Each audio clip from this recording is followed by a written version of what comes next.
بسم اللہ الرحمن الرحیم، السلام علیکم، گڈ ایوننگ ہے، نمسکار ٹو ایوری ون۔ میں ہوں فخر یوسف زئی اور آپ دیکھ رہے ہیں میرا یوٹیوب چینل۔ آج بات کروں گا آسما جہانگیر صاحبہ کے جو ڈیتھ اینیورسری تھی اس کے حوالے سے ایک 3 روزہ کانفرنس منعقد کی گئی، اور 3 دن وہ جاری رہی، اور بڑی ایک جسے کہتے ہیں کہ جیسے وہ ایک آئرن لیڈی تھی۔ یقین کریں کہ مطلب اس کے جب تعزیتی کانفرنس ہو رہی تھی اس کے ڈیتھ کے حوالے سے لاہور میں اواری ہوٹل میں، تو 3 دن کیا زبردست قسم کے کچھ لوگ تو ایسے آئے کہ یار جس نے میں کہتا ہوں کہ محفل ہی لوٹ لی۔ اس حوالے سے بات کروں گا، بہت سارے لوگ ہیں، علی احمد کرد کے حوالے سے بھی بات کروں گا، جسٹس گلزار صاحب کے حوالے سے بھی بات کروں گا، افسار عالم صاحب کے حوالے سے بھی بات کروں گا، اور اس کے ساتھ ساتھ کلپنا دیو سندھ سے ہے، بڑی تگڑی قسم کی خاتون ہے، ان کے حوالے سے بھی بات کروں گا کہ کیا کیا بولا انہوں نے، اور اس کی ڈیٹیلز بھی آپ لوگوں کے ساتھ شیئر کروں گا۔ لیکن اس پہ جانے سے پہلے آپ سے کہوں گا جن لوگوں نے چینل کو سبسکرائب نہیں کیا ان سے کہوں گا کہ چینل کو سبسکرائب کرنا بالکل بھی نہ بھولیں۔ ڈیٹیل میں آؤں گا۔ علی احمد کرد صاحب نے خطاب کیا، اور علی احمد کرد صاحب نے کیا کہا؟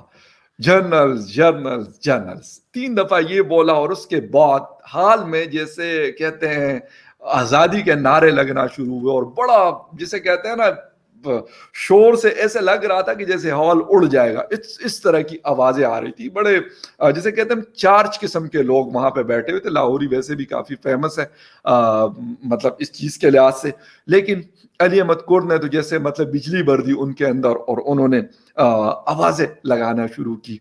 انہوں نے بولا کیا؟ انہوں نے کہا کہ ایک جرنل جو ہے وہ 22 کروڑ عوام پہ باری ہے، اور اس کے لیے کرنا کیا پڑے گا؟ اس نے کہا کہ ابھی یہ چیز ختم ہوگی، اور کیسے ہوگی؟ کہتے ہیں کہ جرنل کو نیچے آنا پڑے گا یا عوام کو اوپر جانا پڑے گا۔ بلیو می کہ ان کی یہ جو تقریر ہے، اسپیشلی یہ والا حصہ جس کو میں کہتا ہوں کہ ٹویٹر کے اوپر بار بار میں نے بھی اس کو خیر شیئر کیا، بہت سارے لوگوں نے اس کو شیئر کیا، اور انہوں نے کہا کہ یار بہت ہو گیا، انف از انف، اب مزید جو ہے نا یہ چیز نہیں چل سکتی۔ میں بھی کہتا ہوں کہ بالکل صحیح ہے کہ اب مزید یہ چیز نہیں چل سکتی، کیونکہ خون بھی چوس لیا، گوشت پوست بھی ختم ہو گیا، سب کچھ ختم مک چکا ہے۔ تو اب تو مجھے لگتا ایسے ہے کہ بس خالی ہڈیاں ہی بچی ہیں، اس کو چبانے کا جو ہے اس کا برادہ بنانے کا یا اس کا سرما بنانے کا ہی وقت ہے۔ وہی چیزیں شاید چل رہی ہے، اس حالت میں ہم لوگ پہنچے ہوئے ہیں۔ خیر، علی احمد کرد صاحب نے تو تقریر کی، بہت سارے لوگوں کو، ہمارے کچھ دوستوں کو بہت بری بھی لگی کہ انہوں کو ایسی بات نہیں کرنی چاہیے، لیکن میرے خیال میں ایسی بات کر لینی چاہیے۔ اس کی وجہ یہ ہے کہ ہم تو ویسے بھی کہتے ہیں کہ یار ہم ایک ڈیموکریٹک ملک ہے، جہاں پہ آپ کی ڈیموکریسی ہوتی ہے تو آپ کا فریڈم آف سپیچ ہوتا ہے، اس کو بولنے کی آزادی ہوتی ہے۔ ان کے خیالات تھے، انہوں نے وہاں شیئر کیے، اور میرے خیال میں اس میں کوئی برائی بھی نہیں ہے۔ ہاں، غلط یا صحیح الگ بات ہے، اگر آپ اس کو غلط کہتے ہیں تو آپ غلط ثابت کر دیں بھائی ان کو کہ علی احمد کرد صاحب ہم تو بالکل صحیح ہیں، آپ کیوں اس طرح جھوٹ بول رہے ہیں؟ اور کہاں تک انسان جھوٹ بولے گا؟ اگر علی احمد کرد صاحب تو اول تو جھوٹے نہیں ہیں، اس طرح مجھے یقین ہے ان کے اوپر، لیکن پھر بھی اگر آپ کہتے ہیں تو پھر مطلب ارد گرد، آگے پیچھے، اوپر نیچے، لیفٹ رائٹ، پاکستان کے اندر، پاکستان کے باہر، ساری چیزیں کس سے ڈکی چھپی نہیں ہے، ہر جگہ نظر آتی ہے۔ کسی بھی شہر میں آپ جاتے ہیں تو آپ کو عالیشان قسم کی جگہ نظر آتی ہیں ان لوگوں کی، جس کے بارے میں علی احمد کرد صاحب نے بات کی۔ اس کے بعد جسٹس گلزار احمد صاحب آئے، اور لگتا ایسے تھا کہ بہت غصے میں ہیں، اور ان کے غصے کی وجہ یہ ہے کہ ان کو بھی اچھا نہیں لگا کہ علی احمد کرد صاحب نے ایسی باتیں کی، اور بھی کچھ دوستوں نے ایسی باتیں کی جس میں جوڈیشری کو بھی نشانہ بنایا گیا، اور میں کہتا ہوں کہ وہ باتیں غلط بھی نہیں تھی، ایسا نہیں تھا کہ وہ باتیں غلط تھی۔ جوڈیشل سسٹم میں ہمارے بہت سارے مسائل ہیں، لیٹ جو سسٹم ہے ہمارا، ڈیلے ہوتا ہے، سالوں سال لوگ جو ہے وہ بیچارے ذلیل ہوتے ہیں، غریب عوام، وکیل کی فیس اور آنا جانا، یہ ساری چیزیں وہ لوگ کر رہے ہوتے ہیں. لیکن میری کچھ ججز سے جب پہلے مطلب میرے شو میں آئے ہوئے تھے تو ان سے میں نے بات کی تو انہوں نے خیر اپنی جو ہے وہ رونا روتے رہے کہ یار ہمارے پاس ججز کی کمی ہے, ہمارے پاس بلڈنگز کی کمی ہے, ہمارے پاس بہت ساری چیزوں کی کمی ہے. لیکن خیر گلزار احمد صاحب نے اس بات کی بات نہیں کی کہ ہمارے پاس ججز کم ہے یا ہمارے پاس کوئی انفراسٹرکچر کی کمی ہے. انہوں نے کہا کہ ہم کسی سے نہیں ڈرتے, ہم آزاد ہیں اور ہم اپنی مرضی سے فیصلے دیتے ہیں. سر فیصلے اگر آپ اپنی مرضی سے دیتے ہیں تو پھر رانا شمیم صاحب کا ابھی ریسنٹلی جو بیان آیا ہے وہ اس سے پہلے جو ارشد ملک صاحب تھے مرحوم, انہوں نے جو کچھ بولا اور جو کچھ کہا کہ میرے اوپر دباؤ ڈالا گیا کہ آپ نے نواز شریف کو سزا دینی ہی دینی ہے. تو یہ کیا کہیں اور ہوا تھا, ہندوستان میں ہوا تھا, بنگلہ دیش میں ہوا تھا, یا افغانستان میں ہوا تھا, یا ایران یا کسی اور کنٹری میں ہوا تھا, پاکستان میں نہیں ہوا تھا.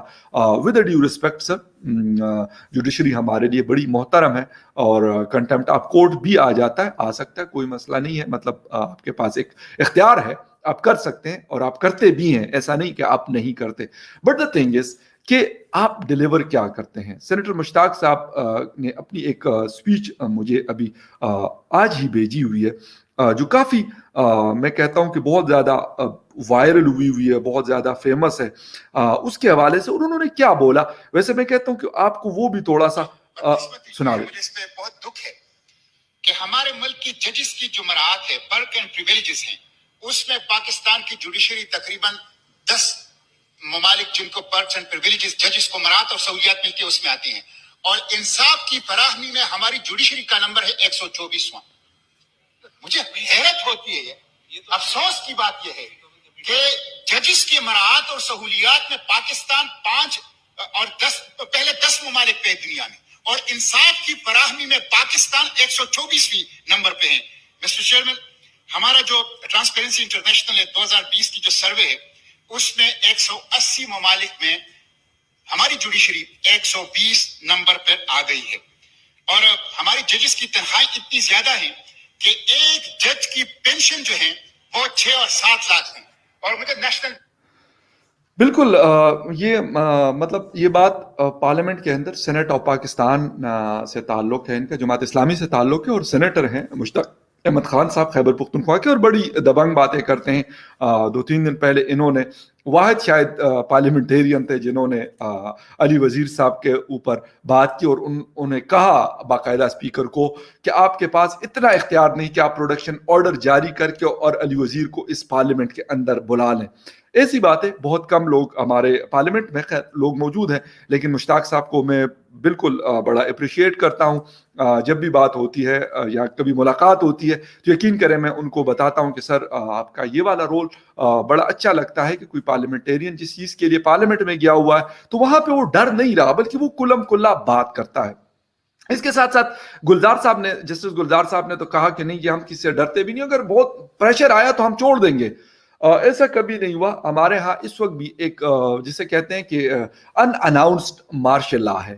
اس کے ساتھ ساتھ ہمارا جو میڈیا فریڈم آف ایکسپریشن یا فریڈم آف سپیچ ہے وہ بھی اس کے حوالے سے بھی ہم نیچے گئے ہیں. 139 پہ تھے پہلے, ہم اس دفعہ ہم 145 میں, 6 درجے ہمیں نیچے جانا پڑا اس میں. تو یہ حالت ہے کہ فریڈم آف ایکسپریشن بھی ہمارے ملک کے اندر نہیں ہے, اور اس میں مختلف اداروں کا بالکل ایک بہت بڑا رول ہے. اور یہ بات جسٹس قاضی فائز عیسیٰ نے کی کہ 139 سے ہم 145 نمبر پہ گئے ہیں, تو کہتے ہیں کہ یہ ہمارے لیے مطلب جسے کہتے ہیں ناقابل معافی ہے یہ چیز. یہ جسٹس فائز عیسیٰ صاحب نے یہ بات کہی. اس کے ساتھ ساتھ جو انصاف کے اندر ہمارا نمبر 124 مشتاق صاحب نے بتایا, لیکن ابھی ایک تازہ ترین ریسرچ میں دیکھ رہا تو وہاں پہ 130 پہ ہم لوگ اس وقت موجود ہے دنیا میں. اور شاید ہی کچھ ملک اکے دکے جو بہت ہی بیچارے ہم سے بھی خراب حالت میں, تو وہ ملک ہم سے جو ہے وہ نیچے, باقی سارے ممالک ہم سے انصاف کے حوالے سے اوپر ہے. کلپنا دیو ایڈوکیٹ جنرل آف سندھ ہے یہ, اور انہوں نے بھی تقریر کی وہاں پر, اور انہوں نے ایک بات کی اکثر آپ میرے اس پلیٹ فارم کے اوپر دیکھتے ہیں مائنورٹیز کے حوالے سے. انہوں نے بات کی ہندو کمیونٹی سے ان کا تعلق ہے, اور بڑی کلم کلا بڑی اچھی باتیں کی. بہت اچھا لگا مجھے کہ ایک مطلب لوگوں کو ریپرزینٹ کرنے والی دبنگ طریقے سے بول رہی ہے, کسی سے ڈر خوف سے نہیں. بہت اچھا لگا مجھے, اور آئی بھی کیونکہ آسما جہانگیر صاحبہ کے تعزیتی کانفرنس میں تھی, تو مجھے لگتا ہے کہ ان کے ساتھ جو اثرات ہیں وہ مجھے ان پہ بھی کلپنا دیو صاحبہ پہ بھی نظر آئے. اور انہوں نے کہا کہ آپ لوگوں نے ہمارے ساتھ کیا کیا, کہ ہمارا جو بچوں کی شادیاں یعنی بچیوں کی شادیاں فورس میرجز ہوتی ہیں, چائلڈ میرجز ہوتی ہیں, اس کے اوپر سندھ حکومت نے ایک بل لے کے آئے اور اس کو آپ لوگوں نے ریجیکٹ کر دیا, کیونکہ آپ کو یہ چیز سارٹ آؤٹ کرنی نہیں ہے. اور انہوں نے کہا کہ اگر یہ والا بل پاس ہو جائے تو ہمارا جو فورس کنورژن والا ایشو ہے 50% وہ آٹومیٹیکلی سارٹ آؤٹ ہو جائے گا, یہ مسئلہ اور رہ جائے گا 50%. لیکن افسوس کے ساتھ انہوں نے کہا کہ آپ ایک فورس کنورژن کے اوپر بھی اور فورس میرجز کے اوپر بھی آپ ہمارے ساتھ کوئی جو ہے کھڑے نہیں ہوئے. سندھ حکومت نے ایک کوشش کی, اور انہوں نے باقاعدہ ان کی تعریف بھی کی کہ سندھ حکومت کوشش کافی کرتی ہے, لیکن کیونکہ نیشنل اسمبلی سے بھی اس کو پاس کروانا ہوتا ہے تب جا کے وہ قانون بنتا ہے. لیکن یہاں پہ بہت سارے ایسے لوگ ہیں جو اپنے آپ کو بہت سچے مسلمان کہتے ہیں, لیکن ان کے اندر یہ چیز نہیں ہے. وہ کہتے ہیں کہ ایسا کیوں ہوگا کہ ایک کسی دوسرے ریلیجن کی بچی کی شادی, آپ 14 سال 15 سال 16 سال کی ہیں اور آپ اس کو کہے کہ جی جھوٹا موٹا لکھ کے اس کو 19 سال کا لکھ کے اور 18 سال کا لکھ کے اور اس کی شادی کروا لیتے کہ یار اس کو ہم نے مسلمان کیا. تو یہ بات انہوں نے کی, یہ والی ہوئی. اس کے ساتھ میاں نواز شریف صاحب کی سپیچ تھی, لیکن ان کو تقریر کیونکہ ان کو اتنا ڈر لگتا ہے اس آدمی سے, ویسے تو یہ بہت لمبی لمبی چھوڑتے ہیں, عمران خان صاحب ہو یا اس کے کیبنٹ کے لوگ ہو کہ یار یہ بھاگا ہوا ہے تو یہ فلاں ہے یہ فلاں ہے, لیکن وہ بھاگا ہوا شخص جو لندن میں بیٹھا ہوا ہے اس کے تقریر سے بھی یہ لوگ ڈرتے ہیں. اس کے لیے انٹرنیٹ کو بند کر دیا گیا اس ایریا کے اندر جہاں پہ آواری ہوٹل مال روڈ کے اوپر لاہور میں اس کو بند کیا گیا کہ یار یہ لوگ جو ہیں اس کی تقریر نہ سن سکے. لیکن وہ آپ کہاں تک روکیں گے. اب سر عالم صاحب نے کہا کہ جس وقت میں چیئرمین پیمرا تھا تو مجھے جنرل فیض حمید صاحب کی کال آئی, ڈی جی آئی سائی تھے, اور انہوں نے کہا کہ میں آپ سے ملنا چاہتا ہوں. تو میں نے کہا سر بالکل آپ آ سکتے ہیں آفس. تو کہتے میں نے اپنے جو میرے ساتھ دوسرے میرے کولیگز تھے ان کو میں نے کہا کہ یار آپ لوگ کوئی نیشنل سیکیورٹی کا کوئی ایشو ہوگا آپ لوگ اس کو دیکھ لیں, چینلز کے اوپر کوئی ایسی چیز چلی ہے یا کوئی اور ہے تو اس کو آپ لوگ مطلب ورک آؤٹ کر لیں کہ انہوں نے جنرل صاحب نے آنا ہے, تو اگر انہوں نے کوئی ایسی بات ہوئی تو ہم اس کو مطلب پریزنٹیشن دے سکیں گے. کہتے وہ آئے اور انہوں نے مجھے کہا کہ سر آپ لوگوں نے یہ جو پابندی لگائی ہوئی ہے عامر لیاقت کے اوپر اس کو چھوڑ دیں, اس کو معاف کر دیں, اس کے اوپر مطلب اس طرح کی باتیں کوئی بات نہ کرے اس کے اوپر. یعنی مطلب اتنے بڑے ادارے کو ہیڈ کرنے والے آدمی پیمرا کے چیئرمین کو اس طرح کی باتیں کرتے ہیں تو افسوس ہوتا ہے. بلیو می مجھے کہ ویسے کہا جاتا ہے کہ یار نمبر ون, تو نمبر ون ادارے کا سب سے ٹاپ کا آدمی پیمرا کے چیئرمین کو کہتا ہے کہ یار آپ اس کو چھوڑ دیں. اور اس کے ساتھ ساتھ کچھ دوستوں نے وہاں پہ کہا کہ ہمیں آپ کے جو حب الوطنی کے سرٹیفکیٹس ہیں ہمیں وہ بالکل بھی نہیں چاہیے.